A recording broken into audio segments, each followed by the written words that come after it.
programang ito ay rated SPG. Striktong patnubay at gabay ng magulang ang kailangan. Maaaring may masiselang tema, lengguwahe, karahasan, sexual, horror o droga na hindi angkop sa mga bata. Handa na nga si Trixie na ilaglag ang sarili niyang ina na si Patricia. Alamin natin. Welcome back sa aking channel, mga kaganapan sa Lilet Matias.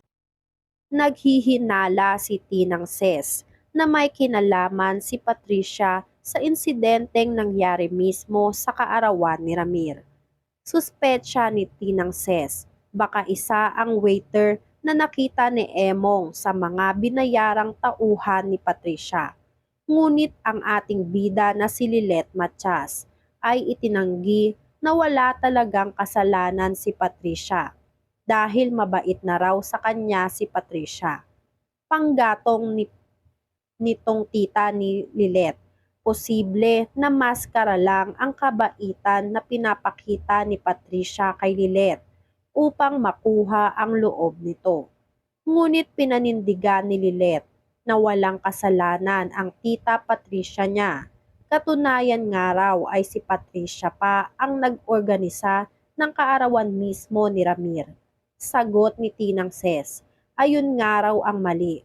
Dahil kung si Patricia ang nag-ayos ng lahat, madali niyang mampanipula ang lahat. Madali niyang palabasin na aksidente ang lahat at ikaw ang biktima. Si Patricia lang raw kasi ang may motibo at galit na galit noon kay Lilet, kaya hindi malabong mangyari. Nagbanta pa si Tinang Ses na oras na malaman niyang may kinalaman si Patricia sa pagkahulog ng chandelier, ay si Patricia mismo ang ihuhulog niya sa bangin at bubulusok pababa sa bangin. Ibang-iba raw talaga ang pakiramdam ng pamilya Matias kay Patricia. Mag-isa lang si Lilet sa kanila na naniniwalang inosente si Patricia. At kung may pagdududahan daw si Lilet, ay si Attorney Alon yun. Pagkatapos malusutan ni Patricia si Trixie, nakipagkita siya sa mga tauhan niyang si Paco at Vivian. Galit na galit si Patricia sa mga ito dahil sa kapalpakan na ginawa nila. Sinisi ni Vivian si Kurt dahil nakiepal at tinapik ang chandelier na pabagsak sana kay Lilet. Sa sobrang tindi ng galit ni Patricia, pinagsabihan niya ang mga tauhan niyang ayaw niya muna itong makita. Nasaksihan ni Attorney Alon ang galit ni Patricia. Pero si Patricia ang sinisisi ni Attorney Alon sa pagpalpak ng plano nila. Naging badalos-dalos raw ng mga plano si Patricia, kaya nagkaganon ito. Isa pa, ayaw sana ni Attorney Alon na makisama sa mga plano ni Patricia. Kung wala lang raw sana siyang utang dito, ay hinding-hindi siya papayag sa gustong mangyari ni Patricia. Binantaan ni Attorney Alon si Patricia na kung sakaling sumabog ang mga lihim niya, hinding-hindi magugustuhan ni Patricia ang gagawin niya. Huwag lang raw magkakamali si Patricia na ilaglag siya. Mas uminit ang pagtatalo ni Patricia at Attorney Alon. Lumapit na si Vivian para subukang awatin ang dalawa sa mas tumitindi nilang sagutan at bantaan. Huwag raw mag-alala si Attorney Alon. Hindi raw hahayaan ni Patricia na mabuking siya ng kahit na sino. Nagpasya si Patricia na maglaylo muna sa lahat ng plano niya laban kay Lilet. Huwag na huwag daw muna tatawag si Attorney Alon sa kanya. Maya-maya, tumawag si Ramir kay Patricia. May resulta na ang investigasyon sa insidente sa kaarawan ni Ramir. Lumabas sa investigasyon na aksidente lang ang nangyari dahil maluwag ang pagkakalagay ng chandelier, dahilan para mahulog at bumagsak ito. Ang sabi ni Lilet, nagmakaawa raw ang nagkabit ng chandelier sa mga pulis at kay Ramir kaya parang gusto na lang palampasin ni Lilet. Tutal wala namang nangyari sa kanya. Isa pa ay naawa raw si Lilet sa tao. Hindi naman nagulat si Tinang Ses sa naging desisyon ni Lilet. Kilala niya si Lilet. Sadyang maawain talaga na tao si Lilet.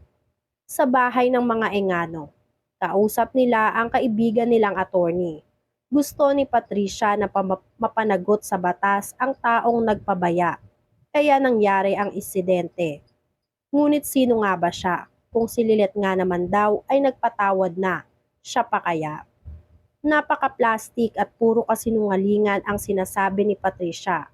Paniwalang paniwala naman ng asawang si Ramir na talagang concern si Patricia sa nangyari.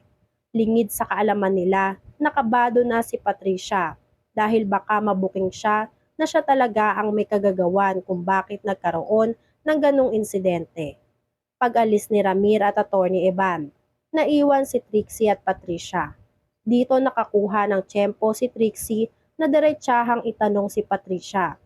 Nadulas kasi si Patricia na hindi talaga niya nakita ang nangyaring pagbagsak ng chandelier sa party nitong si Ramir.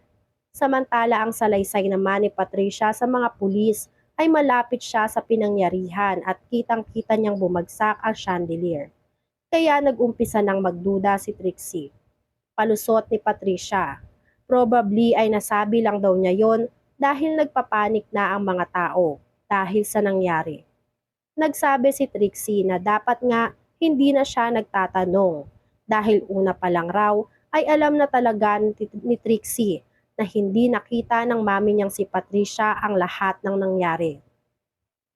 Dahil abala raw si Patricia sa pakikipag-usap kay Atty. Alon. Gulat na gulat at parang pinagpawisan ng malagkit si Patricia. Hindi niya akalain na makikita siya ng sarili niyang anak. Samantala, hindi pa rin makamove on si Eira sa nangyari sa kaarawan ni Ramir. Lalong-lalo na ang nangyari sa atin niyang si Lilet. Pinuntahan niya si Atty. Alon para sabihin na ang plano niya sa kasal nilang dalawa ay konting bisita lang kasama na si Lilet. Pinayuhan ni Atty. Alon si Eira na kalimutan na ang lahat ng pangamba at ang nangyari kay Lilet dahil lumabas sa investigasyon na aksidente lang ang nangyari. Naipasok ni Eira ang pagkawala ni Atty. Alon. Kaya tinanong niya kung saan ito nagpunta nung gabing iyon. Hindi agad nakasagot si Atty. Alon sa tanong nitong si Eira. Minanipula muli ni Atty. Alon ang utak ni Eira. Gumamit lang siya ng restroom kaya siya nawala. Pinalabas ni Atty. Alon na pinagdududahan ulit siya ni Eira. Kaya natakot si Eira. Nilambing niya si Atty. Alon at nagpabulag muli sa pag-ibig. Maya-maya ay tumawag si Arsenal kay Atty. Alon. Binantaan muli ang buhay nito dahil sa pagkakautang nito sa kanya. Kaya no choice na nga si Atty. Alon kundi ang ituloy ang pakikipagsabwatan niya kay Patricia. Sa pagpapatuloy ng pag-uusap ng mag-inang Trixie at Patricia, pilit ini-interrogate ni Trixie si Patricia sa nangyari. Maraming palusot ang sinabi ni Patricia, ngunit halatang hindi kumbinsido si Trixie. Kaya sinabihan ni Patricia si Trixie na bakit ba siya ini-interrogate nito, na parang siya ang suspect sa nangyari. Sa inis ni Patricia, sa pagtatanong ng anak na si Trixie, pinayuhan na lang niya ito na mag-focus na lang sa pag-aaral kesa kung ano-ano ang iniisip. Naiwan si Trixie na puno ng tanong sa isip niya. Kinabukasan, tinawagan agad ni Atty. Alon si Patricia. Hindi alam ni Atty. Alon na naiwan ni Patricia sa bahay ang cellphone nito. Si Trixie ang nakasagot ng tawag ni Atty. Alon. Rinig na rinig ni Trixie ang lahat ng sinabi nito kay Patricia. Nabusesa naman agad ni Trixie kung sino ang tumawag sa mami niya. Kaya napabigkas siya ng Atty. Alon. Ano kaya ang mangyayari? Tuluyan na kayang mabuking ang lahat ng lihim ni Atty. Alon at Patricia? Aaminin kaya ni Trixie sa daddy niyang si Ramir at sa atin niyang si Lilet ang lahat ng natuklasan niya? Yan nga ang mga kaganapan at mga dapat nating abangan dito sa Lilet Matias. Kung gusto nyo pa ng mga ganitong klaseng video ay mag-subscribe at i-like itong video na to. Maraming salamat po.